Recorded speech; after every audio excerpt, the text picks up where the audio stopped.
Creepy Encounters. Story 1. Staircase Encounter. During trip to Dallas a couple weeks ago, the elevators at the hotel broke down for a while.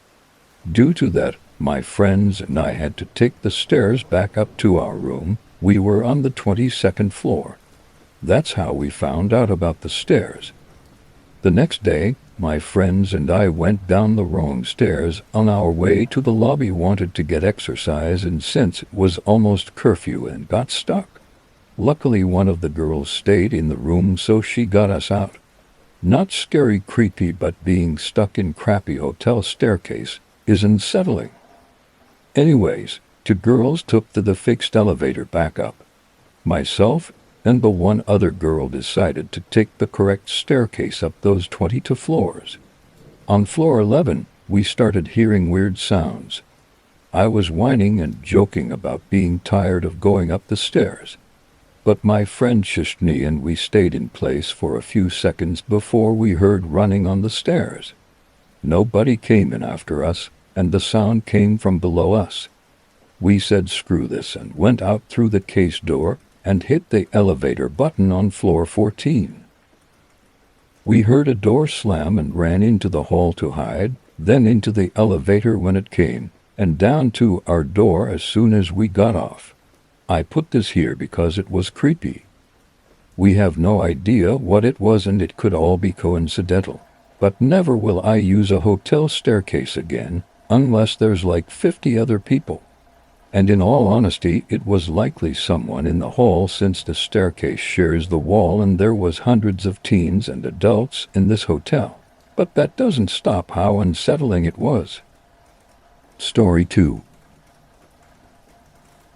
Drunk excursion into the forest. One night after a student party, my mate and I decided to bike up a mountain to a large opening in which the city had installed hammocks to watch the sunrise. It was at times a steep incline which made us go slow now and again. Only our bike lights to guide us. Left a steep decline, right a steep incline. My friend, in better shape than I was, got well ahead of me. Halfway to our destination, we heard a rustling coming from the right, and before I knew what was happening, my friend had turned his bike around and had started pedaling hard. I saw this rugged guy run towards my bike. He almost grabbed the front of it, but I managed to turn around just in time to follow my mate. Started pedaling like my life depended on it. That guy ran after us all the way to the entrance of the mountain, then stopped and watched us pedal away. Creepy. Story 3. Weird guy on the highway. I was driving to work today. I actually tried to look cute, so I did my makeup and everything. And this guy I was driving past leans out of his window to stare into my soul.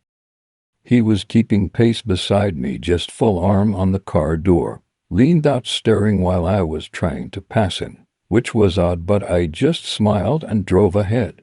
He immediately pulled behind me and started riding my ass super hard, and I immediately got scared. I pulled up to a light soon after, and he got into the left turn lane beside of me. I knew he would, and I got super anxious as he pulled beside me slowly, rolled down his passenger window slightly, and just stared at me wide-eyed.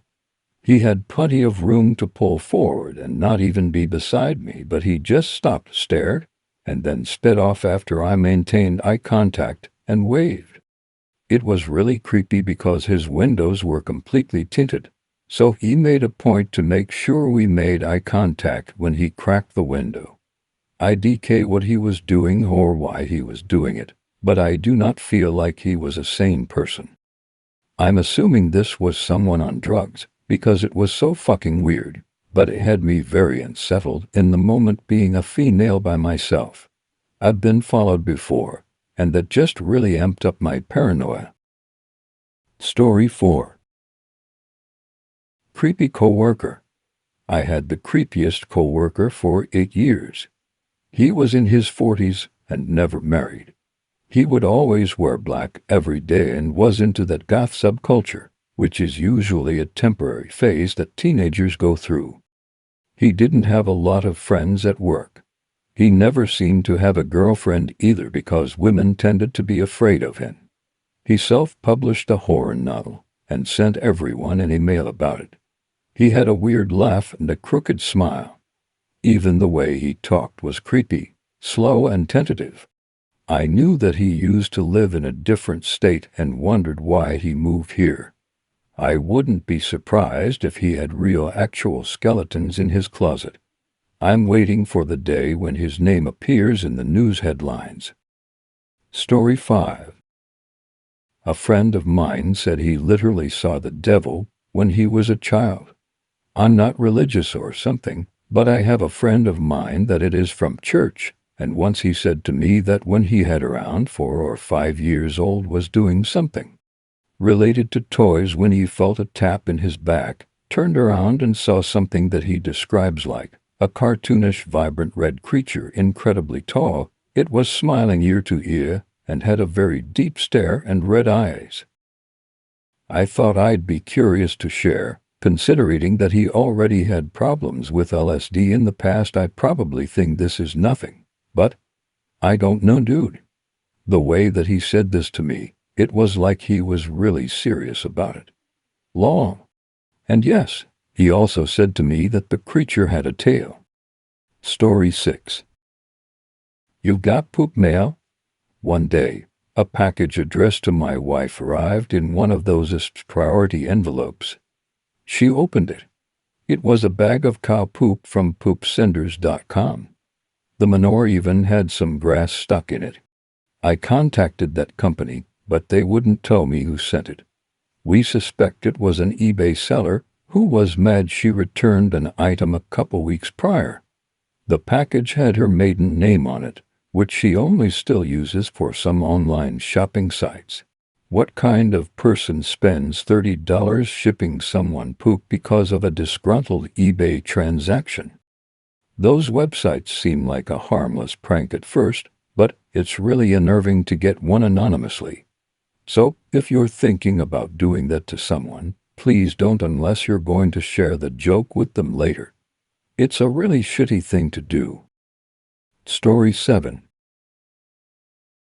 Microaggressions are the precursor to more serious harassment. Had a strange experience. In the bus that takes you up to the flight in the airport. I got in and I stood next to a place that has a pole rather than just the handle they have on the top railing to hold.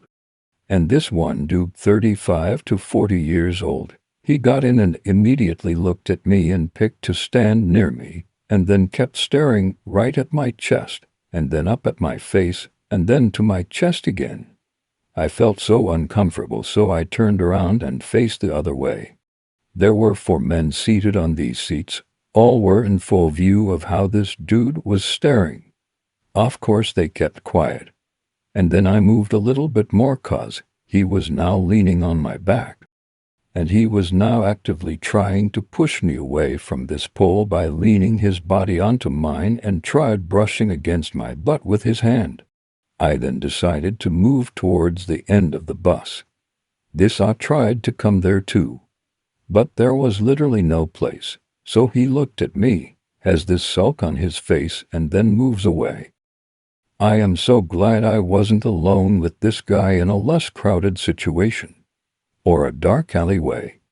Am I wrong to think he's a potential sex offender? Story 8. Once upon a time in Phoenix. My friend and 120s took a road trip to Phoenix, AZ on a birdwatching trip seeking Harris hawks. We got a motel room in a pretty dingy part of town because it was cheap AF. We're walking down the street on our way to a diner, and there was a guy kind of lurking in an alley. As we pass by him, he says, "Hey ladies, do you know what this is?" and exposes himself.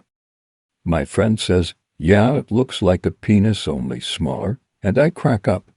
While we were laughing at him, he scuttled on down the alley in GTFO.